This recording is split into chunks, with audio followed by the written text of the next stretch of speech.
ചുമമരുന്നിൽ ജാഗ്രത.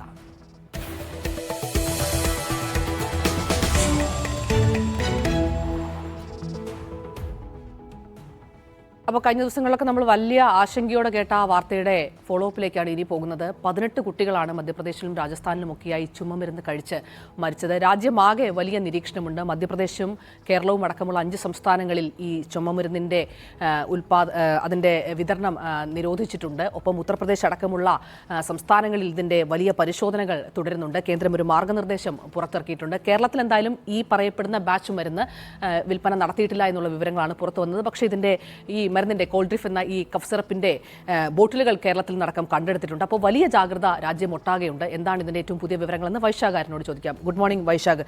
എന്തായാലും വലിയ ആശങ്കയുണ്ടാക്കുന്ന ഒരു വാർത്ത തന്നെയാണ് പുറത്തിറങ്ങിയത്. ഇപ്പോൾ ഏത് തരത്തിലുള്ള കേന്ദ്രമിറക്കിയ മാർഗ്ഗനിർദ്ദേശങ്ങൾ അവിടെ നിൽക്കുമ്പോൾ തന്നെ ഏത് തരത്തിലുള്ള പരിശോധനകൾ സംസ്ഥാനമൊട്ടാകെ നടക്കുന്നുണ്ട്?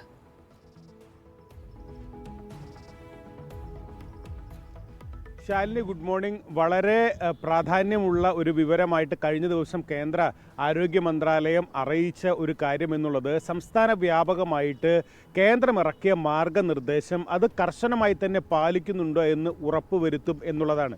കേന്ദ്രത്തിൻ്റെ മാർഗനിർദ്ദേശം നമുക്കറിയാം. കഴിഞ്ഞ ദിവസങ്ങളിലായിട്ട് നമ്മൾ ആവർത്തിച്ച് റിപ്പോർട്ട് ചെയ്യുന്നു. 2 വയസ്സിൽ താഴെയുള്ള കുട്ടികൾക്ക് ഇത്തരത്തിലുള്ള മരുന്നുകൾ നൽകരുത്. പ്രത്യേകിച്ച് ഒന്നിലധികം മരുന്നുകളുള്ള ഫോർമേഷനൊക്കെ തന്നെ അത് ഏത് കുട്ടിക്കാണെങ്കിലും നൽകുമ്പോൾ അത്രയും ജാഗ്രത പാലിക്കണം. 2 വയസ്സിന് മുകളിലുള്ള കുട്ടികളാണെങ്കിൽ ഡോക്ടറുടെ കുറിപ്പടി പ്രത്യേകിച്ച് കർശനമായിട്ടുള്ള പരിശോധനയ്ക്ക് ശേഷം മാത്രമേ ഇത്തരത്തിലുള്ള മരുന്നുകൾ, അതിൽ തന്നെ ആ മരുന്നിൻ്റെ ഡോസേജ് അടക്കമുള്ള കാര്യങ്ങളിൽ അതീവ ശ്രദ്ധ വേണമെന്ന് ആവർത്തിച്ച് കേന്ദ്ര സംസ്ഥാന സർക്കാരുകൾ പറയുകയാണ്.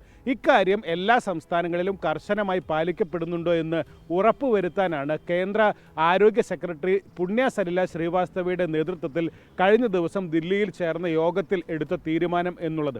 രണ്ടാമത്തേത്, ഈ മരുന്നുകളുടെ ഗുണനിലവാരം അടക്കമുള്ള കാര്യങ്ങൾ ഉറപ്പുവരുത്തുന്നതിനു വേണ്ടി നിരീക്ഷണം ശക്തമാക്കിക്കൊണ്ട് തന്നെ വീഴ്ച വരുത്തുന്ന കമ്പനികൾക്കെതിരെ ലൈസൻസ് റദ്ദാക്കുന്നത് അടക്കമുള്ള നടപടികളിലേക്ക് കടക്കാം എന്ന ഒരു ധാരണയിലേക്ക് എത്തി എന്നുള്ളതാണ്. ഇതിൻ്റെ അടിസ്ഥാനത്തിൽ കേന്ദ്രം തന്നെ ഈ ശ്രേഷൻ ഫാർമ എന്ന കാഞ്ചീപുരത്തെ ഈ കോൾഡ്രിഫ് കഫ് സിറപ്പ് ഉൽപ്പാദിപ്പിച്ച കമ്പനിയുടെ ലൈസൻസ് റദ്ദാക്കുന്നതിന് വേണ്ടിയിട്ടുള്ള നിർദ്ദേശം നൽകി. ഇന്ന് തന്നെ തമിഴ്നാട് സർക്കാർ അതിനുള്ള നോട്ടീസ് നൽകുകയും കമ്പനിയോട് വിശദീകരണം ആവശ്യപ്പെട്ട ശേഷം മറ്റു നടപടികളിലേക്ക് കടക്കും എന്ന് തന്നെയാണ് പ്രതീക്ഷ.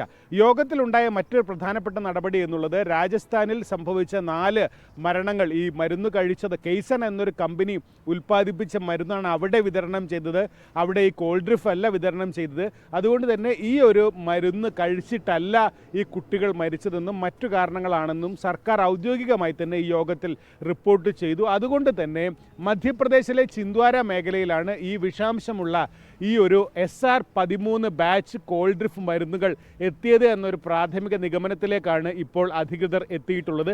ഏതായാലും കൂടുതൽ പരിശോധനകൾ വിവിധ സംസ്ഥാനങ്ങളിലായിട്ട് നടക്കുകയാണ്. 19 സാമ്പിളുകൾ 6 സംസ്ഥാനങ്ങളിൽ നിന്നായിട്ട് ശേഖരിച്ച് റിസ്ക് ബേസ്ഡ് ഇൻസ്പെക്ഷൻ നടത്തുന്നുണ്ട് എന്നാണ് ഇപ്പോൾ കേന്ദ്ര ആരോഗ്യ മന്ത്രാലയം അടക്കം അറിയിക്കുന്നത്. വിവിധ കേന്ദ്ര ഏജൻസികൾ സംയുക്തമായിട്ടാണ് ഇത്തരത്തിലൊരു നടപടി എടുത്തിട്ടുള്ളത്. കേരളത്തിൽ ശാലിനി സൂചിപ്പിച്ചതുപോലെ തന്നെ ഈ SR-13 ബാച്ച് കോൾഡ്രിഫ് എത്തിയിട്ടില്ല എന്ന് തന്നെയാണ് പ്രാഥമികമായിട്ടുള്ള വിലയിരുത്തൽ. പക്ഷേ ഈ മരുന്ന് കോൾഡ്രിഫ് എന്ന മരുന്ന് കേരളത്തിലടക്കം കണ്ടെത്തിയിട്ടുള്ള ഒരു സാഹചര്യത്തിൽ സംസ്ഥാന വ്യാപകമായിട്ട് മരുന്ന് കടകളിലടക്കം പരിശോധനകൾ നടക്കുന്നുണ്ട്. ഇത് മറ്റ് സംസ്ഥാനങ്ങളിൽ ആവർത്തിക്കുകയും ചെയ്യും. ശാലിനി സൂചിപ്പിച്ചതുപോലെ തന്നെ ഉത്തർപ്രദേശ് അടക്കമുള്ള മറ്റ് സംസ്ഥാനങ്ങളിലും വ്യാപകമായിട്ടുള്ള പരിശോധനകൾ തുടങ്ങിയിട്ടുണ്ട്. സംസ്ഥാനങ്ങൾക്കെല്ലാം തന്നെ ഒരു അത്യാഹിത സാഹചര്യം ഉണ്ടാവുകയാണെങ്കിൽ അതിനെ നേരിടാനുള്ള എല്ലാ സജ്ജീകരണങ്ങളും ഒരുക്കാനുള്ള നിർദ്ദേശവും കേന്ദ്ര സർക്കാർ നൽകിയിട്ടുണ്ട്. ശാലിനി. ഓക്കെ, ശരി വൈശാഖ്. റിബിൻ പറയുന്നുണ്ട് ഡോക്ടർ കുറിപ്പ് എഴുതിയാലും ആ മരുന്ന് വാങ്ങാൻ പാടില്ല എന്നുള്ളത്. എന്തായാലും കേന്ദ്രം കൃത്യമായി ഇതിനൊരു മാർഗ്ഗനിർദ്ദേശം ഇപ്പോൾ പുറത്തിറങ്ങിയിട്ടുണ്ട്. 2 വയസ്സിൽ താഴെയുള്ള കുട്ടികൾക്ക് ഈ മരുന്ന് നൽകാൻ പാടില്ല, കഫ് സിറപ്പ് നൽകാൻ പാടില്ല. ഈ 2 വയസ്സിന് മുകളിലുള്ള കുട്ടികളാണെങ്കിൽ കൃത്യമായി ഡോക്ടറുടെ അനുമതിയോടുകൂടി ഡോക്ടറെ കണ്ട ശേഷം മാത്രം പ്രിസ്ക്രൈബ് ചെയ്ത് കിട്ടുന്ന മരുന്നുകൾ നൽകുക എന്നതടക്കമുള്ള ഒരുപാട് മാർഗ്ഗനിർദ്ദേശങ്ങൾ അതിൽ പറയും.